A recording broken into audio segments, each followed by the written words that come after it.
अंतराल भाग 2 के पहले पाठ को आपके सामने प्रस्तुत कर रहे हैं।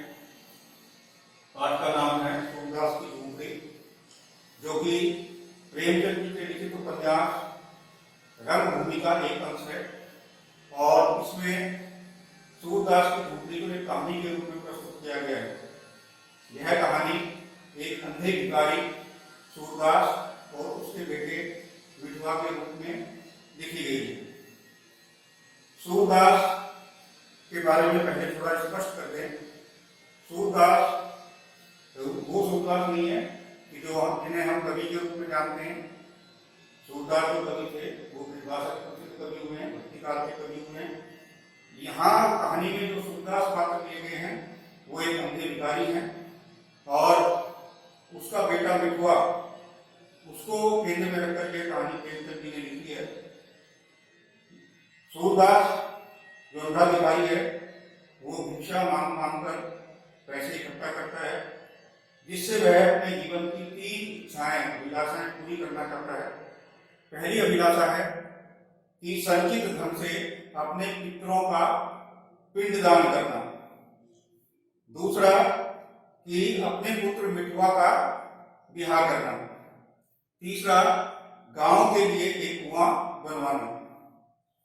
तो इसके लिए वो काफी धन इकट्ठा करता है और उस कोठरी को अपनी झोपड़ी में छिपा कर रखता है। इसी कहानी में 2 और पात्र हैं, जगधर और भैरव। भैरव इस कहानी में खलनायक और जगधर उप खलनायक के रूप में हमारे सामने आते हैं। कहते भैरव एक दुष्ट प्रवृत्ति का व्यक्ति है। भैरव की पत्नी सुभागी, जो रोज रोज अपने पति भैरव से पिटती है, रोज रोज की मार से बचने के लिए सूरदास की झोपड़ी में शरण ले लेती है। जब भैरव उसे बचाने के लिए जाता है तो सूरदास बीच बचाव करता है और इसी के कारण भैरव सूरदास से ईर्ष्या करने लगता है और सूरदास को अपना दुश्मन समझकर किसी भी प्रकार से उससे बदला लेने के लिए ठान लेता है। इसी में आगे कहते हैं कि बदले की आग को बुझाने के लिए एक रात भैरव सूरदास की झोपड़ी में आग लगाने के उद्देश्य से घुसता है। तभी उसे सूरदास की जमा पूंजी पोटली मिल जाती है। भैरव वह पोटली चुरा लेता है और झोपड़ी में आग लगा लेता है। आग बुझाने के लिए पूरा गांव इकट्ठा हो जाता है। सभी आग बुझाने और अपराधी का नाम सोचने का कार्य करते हैं, किंतु सूरदास की मनस्थिति उस समय निराशापूर्ण होती है। वह आश्चर्यचकित, दुखी और निराश था। उसके मन में केवल एक ही बात थी कि वह किसी प्रकार झोपड़ी में जाकर अपनी पोटली निकाल कर ले आए, जिससे कि उसकी इच्छाएं पूरी हो जाएं। लेकिन उसे झोपड़ी के जलने के साथ ही अपनी तमाम अभिलाषाएं, मनोकांक्षाएं जलते हुए नजर आ रही थी। झोपड़ी के जल जाने पर सूरदास अपनी झोपड़ी की पोटली को तलाशने जाता है। वहां उसे चारों ओर फूस की राख दिखाई देती है। उसे महसूस होता है कि राख के अंदर आग से केवल उस फूस की को राख नहीं है, बल्कि उसकी अभिलाषाओं की भी राख है। यानी उसके दिल के सारे अरमान जलकर राख हो गए हैं। ढूंढने पर भी उसे पोटली नहीं मिलती। जगधर सूरदास की झोपड़ी जलने के पीछे भैरव को जिम्मेदार मानता है और वह भैरव के पास जाता है। वहां उसे पता चलता है कि भैरव ने झोपड़ी जलाने का कार्य किया, साथ ही उसने सूरदास की पोटली भी चुराई थी, जिसमें उसके जीवन भर की जमा पूंजी। जगधर के मन में पैसों को देखकर लालच का भाव जगता है। वह भैरव को रात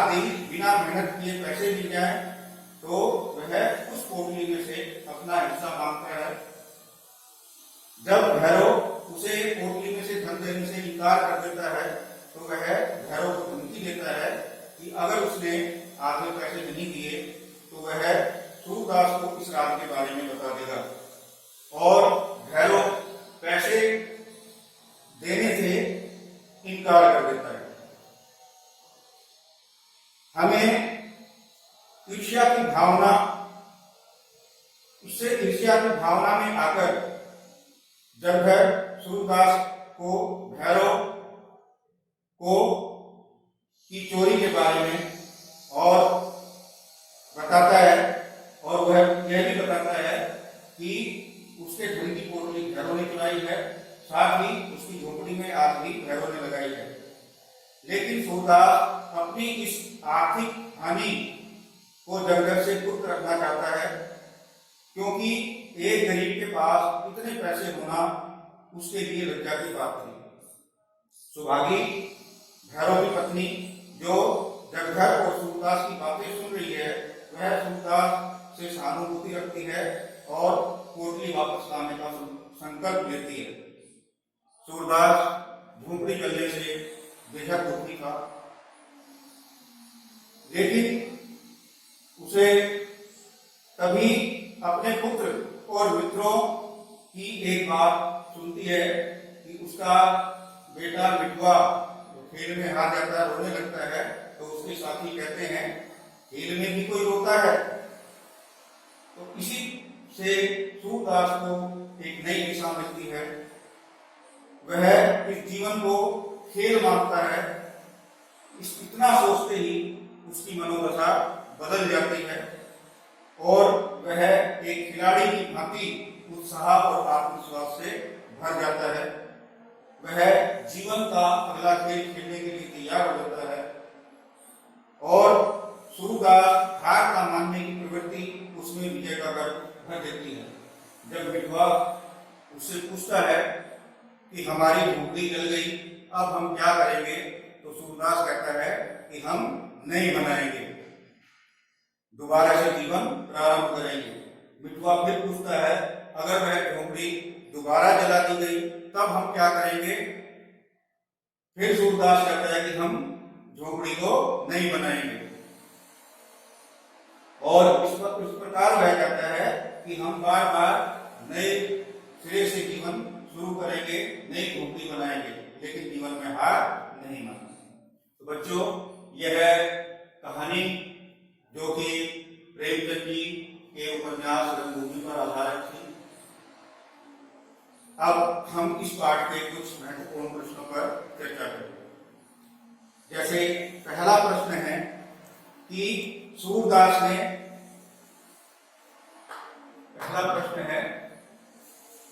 भैरव ने सूरदास की झोपड़ी क्यों जलाई? भैरव ने सूरदास की झोपड़ी क्यों जलाई?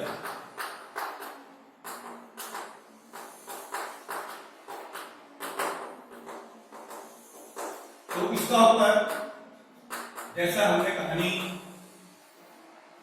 में देखा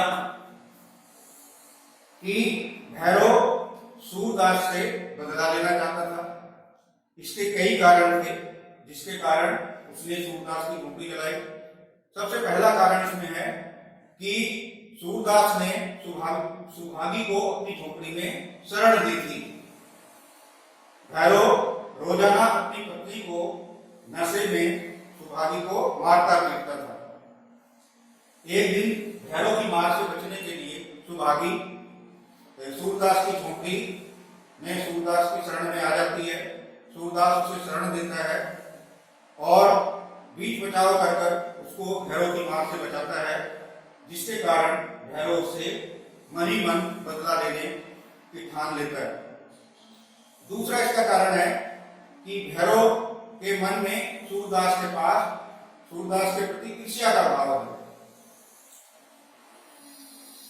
जब सुभागी बार बार पति की मार से बचने के लिए सूरदास के घर जाकर छिप जाती है और सूरदास की बचाव कर सुभागी को भैरव से बचाता है, तो भैरव के मन में सूरदास के प्रति ईर्ष्या का भाव जग जाता है और वह हर स्थिति में सूरदास से बदला लेने का निश्चय कर बैठता है।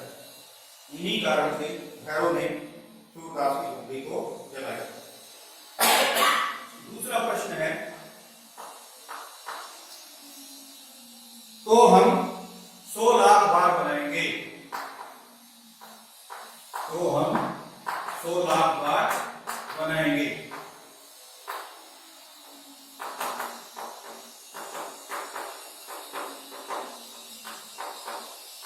इस कथन में अगर हम देखें, इस कथन को देखें तो इस संदर्भ में हमें सूरदास के चरित्र की कौन कौन सी विशेषताएं हैं। इस संदर्भ में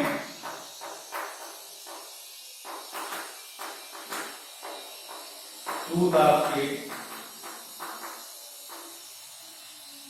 चरित्र की विशेषताएं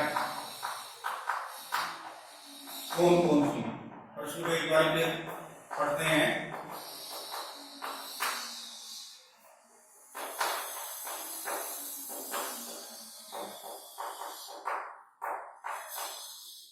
तो हम 100 लाख बार बनाएंगे, इस कथन के संदर्भ में सूरदास के चरित्र की विशेषताएं। बच्चों, जैसा हमने कहानी को बताते समय देखा कि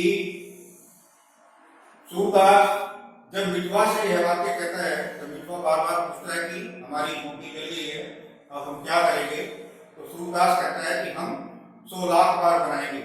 सूरदास का यह कथन से सूरदास का एक सशक्त व्यक्तित्व हमारे सामने उभर कर आता है, जिसकी कई विशेषताएं हैं। सबसे पहले सूरदास की हार न मानने की प्रवृत्ति। सूरदास जीवन की विषम तथा प्रतिकूल परिस्थितियों में हार नहीं मानता। वह दोबारा से मेहनत करके धन इकट्ठा करने की सोचता है और अपनी झोपड़ी तैयार करने की बात विधवा से कहता है। दूसरी विशेषता, कर्मशील और मेहनती। सूरदास एक मेहनती व्यक्ति है। अंधा होने के बावजूद वह पैसे जमा करता है और आगे भी मेहनत करके पैसा कमाने से नहीं कतराता।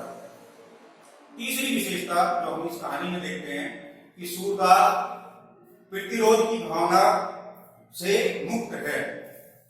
सूरदास जीवन में किसी से भी प्रतिरोध या प्रतिशोध लेने की भावना नहीं रखता।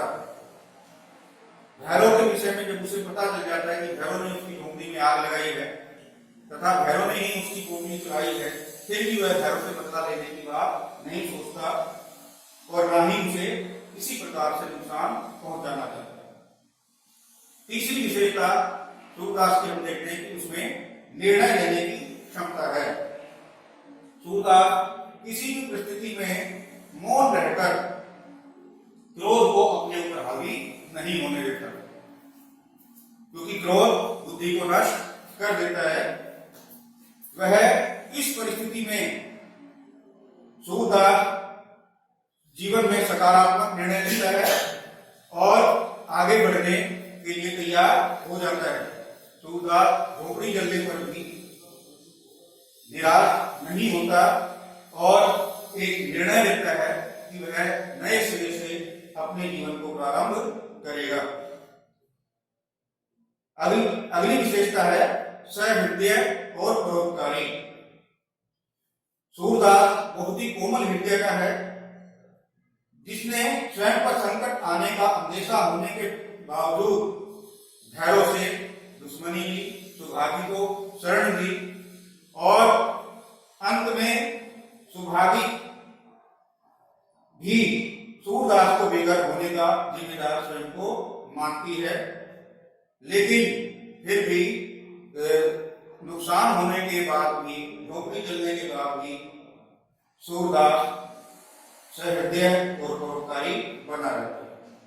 सबसे महत्वपूर्ण विशेषता है आशावादी दृष्टिकोण। इस कहानी में हम देखते हैं कि सूरदास झोपड़ी जलने के बाद एक समय निराश होता है, लेकिन दूसरे ही क्षण जब विधवा खेल में हार जाता है और उसके साथी कहते हैं कि खेल में भी कोई होता है, तो इस बात को सुनकर सूरदास के मन में भविष्य के प्रति आशावादी दृष्टिकोण जागृत हो जाता है।